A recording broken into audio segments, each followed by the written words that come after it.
Thanks for hopping on a Zoom today with me. I know it's extremely busy for you and your business. You're a 1031 exchange specialist. So tell us what a 1031 exchange is.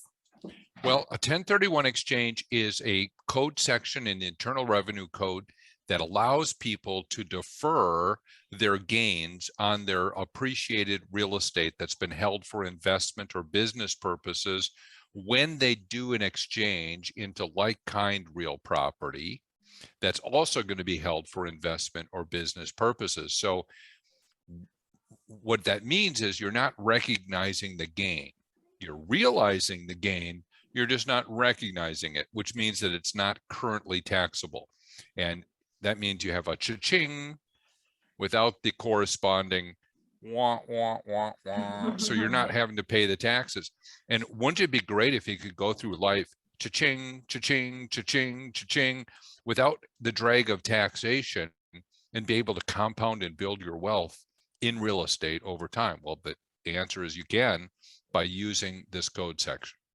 Yeah, the 1031 is just a section of the tax code that Jeff was referencing, in which, when you sell an investment type property, typically you have a taxable capital gain on that sale because you used it for the purposes of generating income, or deducting your total cash burden or your tax burden, excuse me. So yeah, we're always game for advising our clients on how they can save the most and win the most with their money. The 1031 is that loophole that I think is gold. Tell us how people that have rental properties that they're considering selling in this hot market could utilize the 1031 product to purchase other things. Well, it is a great time to be a seller right now. Prices are high, inventory is tight. It's a competitive market for buyers because there's a lot of people jostling to get the same property. So it's a great time to be a seller. And you may have properties that are not located in a geographic area where you want to be, or they may have a lot of deferred maintenance, or there may be attributes of the property that you don't like anymore. And this is a great time to reposition your portfolio and set the stage for future increases in value. And interest rates are still plenty low, so it's a great time to maybe sell the assets that you have and lever up into bigger, better properties so that when the tides of appreciation come in, instead of having a small little portfolio, maybe you got a bigger portfolio all going up in value. And, people are nervous about inflation, as they should be, but, inflation makes real estate investors look like rock stars, because as the value of currency declines against hard assets like real estate, wow, it looks like your appreciation was, like 12% this year. Great. So lots and lots of people are repositioning their portfolios, moving to different geographic areas. Many people in the Northeast and the Midwest are moving their capital to other geographic areas like sunny states, tax-friendly states like Texas, Florida, Arizona, Nevada, Tennessee, Wyoming. Wyoming's probably not as sunny, but it is tax-friendly. And even South Dakota, I've seen people exchanging into tax-friendly states. They're looking to go to those geographic areas where there'll be greater appreciation, perhaps, and more opportunity for appreciation.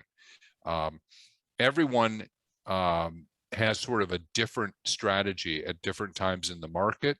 And this is probably the time where you want to reposition for that new strategy to take advantage of future appreciation. Absolutely. And so I have friends and clients that I know that are selling rentals and buying, one luxury property on the coast or in a really great community. And then they're going to be renting that out, because the deal with deferring the taxes is you still have to use it for investment. You can't also, defer the taxes, buy something else and then move into it the next day, right? You have to rent it out when you do buy that for a little while, but they're buying great places that you would pay a buku bucks to stay at. And, helping to pay those off really aggressively with mortgage products and Airbnb strategies. And so that, when they're ready to retire in 10 years, 20 years down the line, they have this property that's free and clear. I had a video conference call with a husband and wife couple. They're selling appreciated properties, 2 duplexes, beautiful duplexes in Minneapolis that they've held for like 20 years. Husband wants to buy a property in Hawaii. Wife wants to buy a property in Florida. And they're going to use these initially for investment or business purposes, but long-term, the goal might be to convert it to personal use after a substantial period of using it for investment or business. And I'm not a marriage counselor. I'm trying to tell them, look, either one of those sounds great to me. Florida, Hawaii, doesn't matter. You guys figure it out. The other challenge that married couple has is that both of those markets are hot as a pistol. And it's really important to try to find the replacement property early, and maybe even lock it up with a purchase agreement so that when you sell your appreciated relinquished properties, you've got a sure thing to go into. Because if you wait until you're late in the 45-day identification period to start looking for your property, you might be stuck without a chair to land on.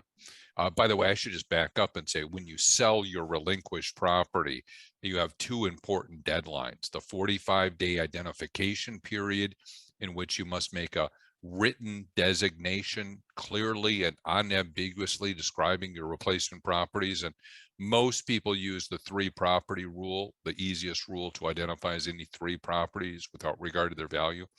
The other deadline is the 180-day exchange period, in which you have to close on the property and receive that indicia of ownership, receive the property, the title. 1031 is all about exchanging real property for other real property.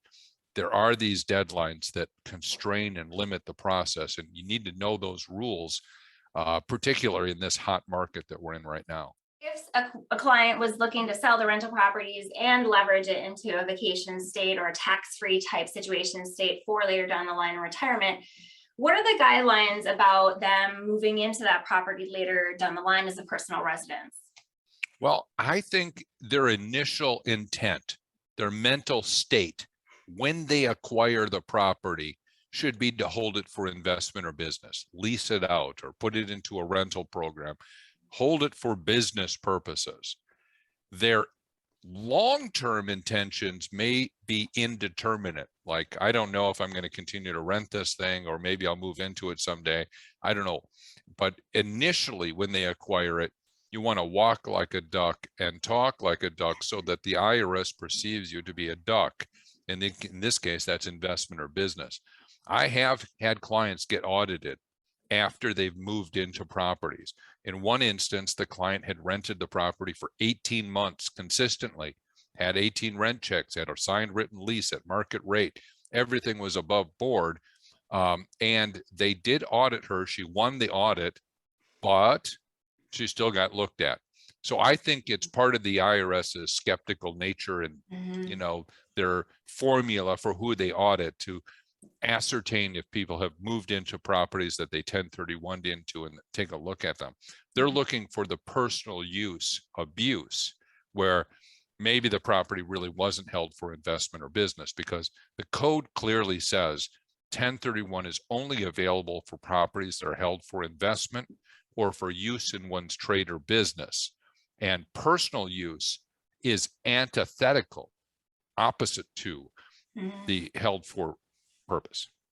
A lot of people are doing things like VRBO and Airbnb nowadays. Are those considered by the IRS standards because they're still having to file like for the rental income investment?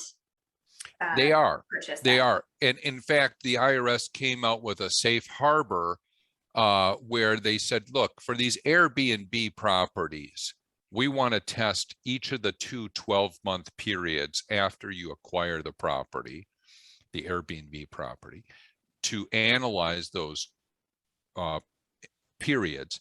And in each of the 2 12-month periods, you have to have a minimum of at least 14 days of rental, which is not hard to do. Most people are going to rent it much more than that. And your personal use, if you go down and use the property for a little bit, can't exceed more than 14 days in each of the 2 12-month periods, or more than 10% of the time that the unit was actually rented out. So hypothetically, Amber, let's say that you exchanged it into a property in the Smoky Mountains of Tennessee, where the Airbnb rental period is really long. The season is really long there. Maybe you can rent it for 300 days in a year. Well, 10% of 300 is 30 days. So you could potentially use it up to 29 days in each of the two 12-month periods if you had a really substantial amount of rental. But my advice is steer clear. You're on probation for two 12-month periods. Just go stay at the Four Seasons. Keep your property in the rental pool. Don't worry about it. Let that 12-month period elapse and steer clear of your property. Why take a risk and get cute with it, right? Right. You got this beautiful tax deferral.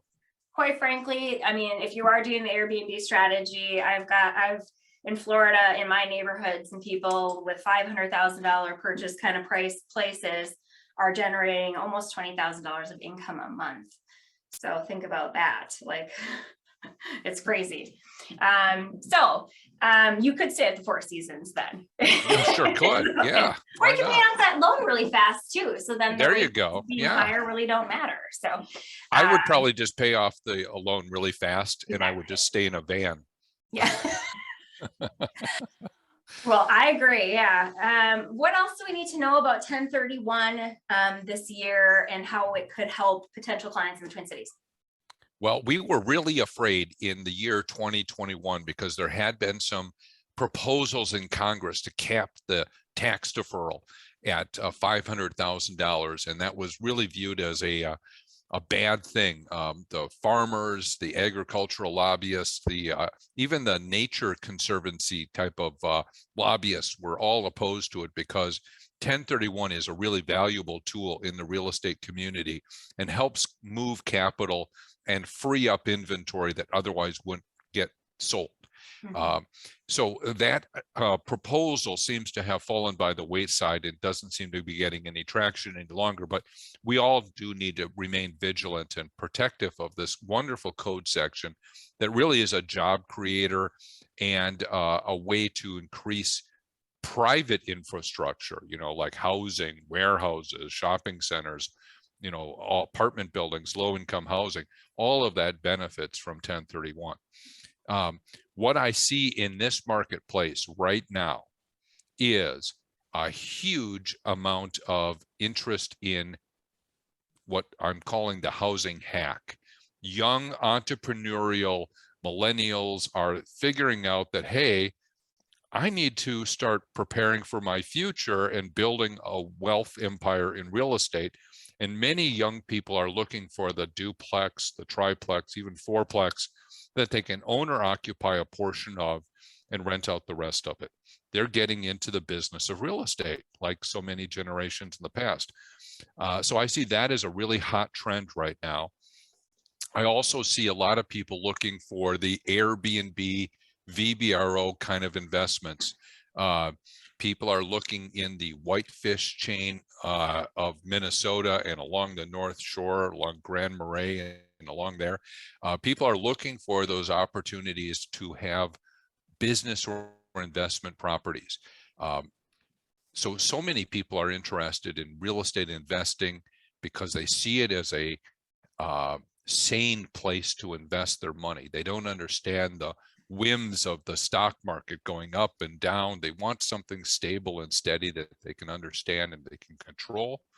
And I think that real estate is really attractive right now to people. Mm-hmm.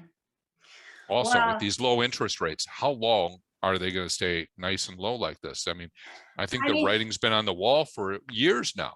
I mean, prime is going to we're going to see how prime goes up this year and how that impacts things. But really, if you think about it, if you're sitting on the sidelines thinking, maybe next year will be the better year to sell, if prime's a lot higher, it may pigeon or pivot or, refigure what people can do. And so, yeah, as prime continues to go up and rates continue to go up, people's opportunity goes down. So hopefully, this spring, summer would be a great time to look at a 1031 exchange. we can help you with filling in the balance with mortgage if you need it. You know, sometimes you don't, you have cash through the Well, 1031, but I do want to talk about that. You know, yeah. when you're doing a 1031 exchange, you typically try to buy a property of equal or greater value, and you try to reinvest all of your equity into the new property. And then finally, to the extent that you paid off debt or mortgages on the old property, you want to offset the debt relief that you enjoyed on the sale with new debt of an equivalent or greater amount. Now, entrepreneurial people are not happy to just buy a lateral. How exciting is a lateral? Just buying a property of equivalent or value? That's not fun. Most entrepreneurs are trying to build their empire by levering up into a more expensive property and using debt plus their equity that they've accumulated to parlay into a bigger, better property or properties. You could double down into 2 investments maybe. So having a creative, nimble lender that can create these opportunities and finance your acquisitions is just so invaluable. And I think that's where you are a really important part of the process, Amber.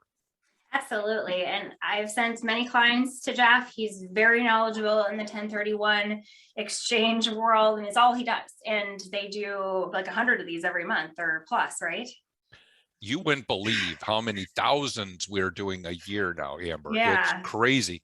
We are burning the candle at both ends to keep up with the huge volume of business that's going on right now. Well, if you need any help, have any questions for clients or yourself, involve Jeff with CPEC1031. Their website is www.cpec1031.com. Super knowledgeable. You want to involve a guy like Jeff, the intermediary, before you're selling the property, before your clients touch the money. If they touch the money, it's too late. The IRS can have their hands in it too. Absolutely. Call us early and get us involved. We're happy to help answer any questions. A lot of people think, oh, I've got a lot of silly, dumb questions. Fine. I'd rather have you call me early and ask all of your questions and feel comfortable about the process, because it is a little bit unusual, a little unfamiliar, but once you know what the rules of the road are, this tax deferral is just so valuable. And I'm just really happy to help people to save money in taxes. Well, we're always happy to help people save money too, and to build bigger wealth through ownership of real estate. So thank you so much, Jeff. I'm super appreciative of you and your firm and helping all of our clients here in the Twin Cities. Thanks so much, Amber.